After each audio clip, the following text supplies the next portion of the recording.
2024 জন্মদিনের কিছু মুহূর্ত। তো সকালবেলা ঘুম থেকে উঠে দেখি দিদা আমার জন্য একটা সুন্দর ড্রেস নিয়ে চলে এসছে, আর এটা আমাকে খুলে খুলে দেখাচ্ছে যেটা কেমন হয়েছে। নিজেই কিনে নিয়ে চলে এসছে। আর মা এদিকে প্রতি বছরের মতো ঘুম থেকে উঠে আমি দেখি মা অনেক কিছু রান্না করে ফেলেছে। বাবা যথারীতি সুন্দর বাজার করে এনেছে, কারণ আজ হচ্ছে আমার জন্মদিন। জন্মদিনের দুপুরের মেনু কিন্তু সবচাইতে স্পেশাল হয়। মানে এটা খাওয়ার জন্য প্রতি বছর আমি অপেক্ষা করে থাকি কবে আবার জন্মদিন আসবার, এত সুন্দর করে আমাকে সাজিয়ে গুজিয়ে দেওয়া হবে।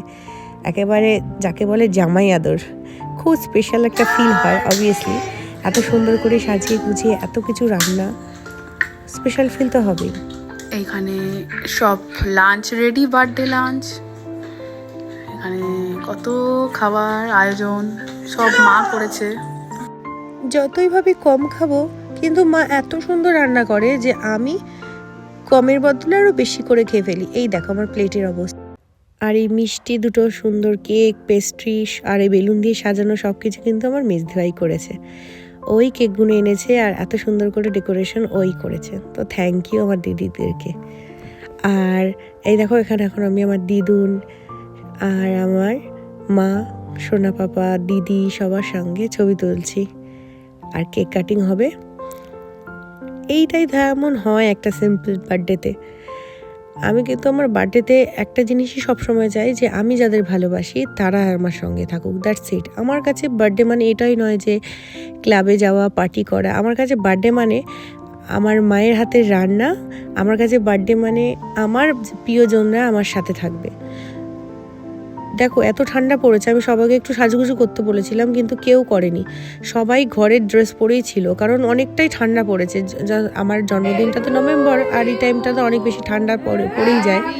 তো যথারীতি সেদিনও খুব ঠান্ডা পড়েছিল, আর কেউ কোনো ড্রেস পরেনি, সাজেনি, যেটা আমি কিন্তু একটু আপসেট হয়ে গেছিলাম। বাট ঠিক আছে, কমফোর্টেবল থাকলেই হলো, আমার সাথে থাকলেই হলো, এটাই আমার কাছে সব থেকে বড় চাওয়া।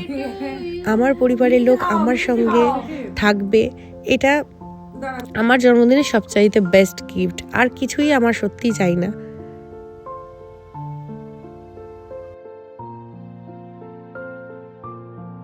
ছোটবেলা থেকেই আমার বাবা মা, আমার দুই দিদি যেহেতু ছিল, তাই আমার কোনো বন্ধুর প্রয়োজনই পড়েনি সত্যি বলতে। কারণ আমি আমার সমস্ত মনের কথা, আমার সমস্ত প্রবলেমস, আমার সমস্ত ভালো লাগা সব কিছু আমার পরিবারের কাছে নির্দ্বিধায় শেয়ার করতে পারি।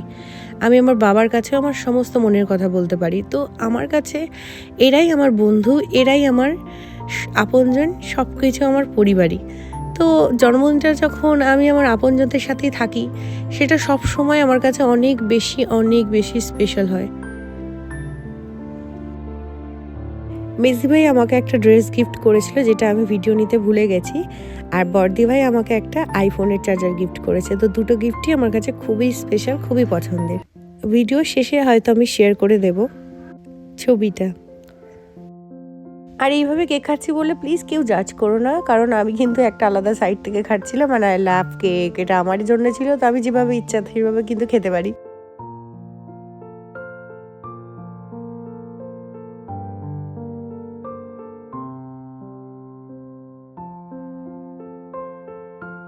ট্রাস্ট মি, আমাদের পরিবারের সকলে কেক খেতে প্রচণ্ড ভালোবাসে, আর আমি নিজেও কিন্তু একজন কেক আর্টিস্ট।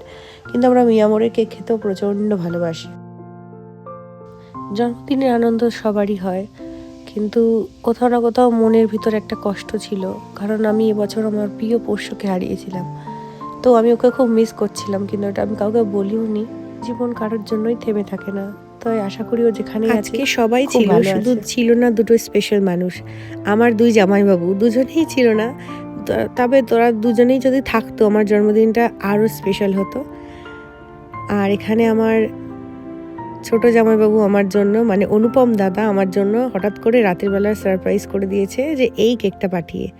এটা যে কি সুন্দর ছিল, যেহেতু আমরা অনেক বেশি কেক খেয়ে ফেলেছিলাম, তো সেদিন রাতে আর এটা কাট করা হয়নি। তো তারপরে আমরা অন্য একটা দিনে এই কেকটা আমরা কাট করেছিলাম। যা এই কেকটা কিন্তু ছিল প্রচণ্ড ডিলিশিয়াস।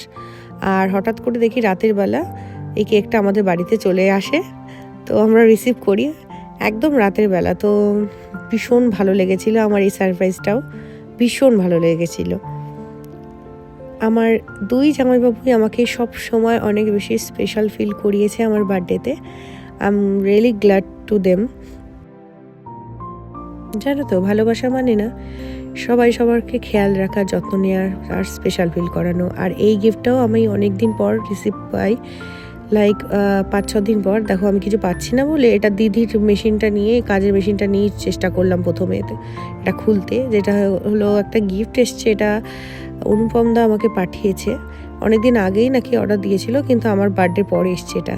যাই হোক, বার্থডে গিফট পেতে কার না ভালো লাগে। আর এই যে ছিল আমার একটা খুব মিষ্টি সুন্দর বার্থডে গিফট, যেটা আনএক্সপেক্টেড ছিল। মেকআপের জিনিস আমি তো প্রচণ্ড ভালোবাসি, আমার মেকআপ লাভার, আমি মেকআপ আর্টিস্টও। তো আমার এই জিনিসটা আমার খুব খুব খুব পছন্দ হয়েছিল, মানে আমার খুবই পছন্দ হয়েছিল। আমি তো এক্সপ্লেনও করতে পারবো না, এতটা পছন্দ হয়েছিল। আর এই দেখো, এটা ছিল আমার বড়দির তরফ থেকে গিফট।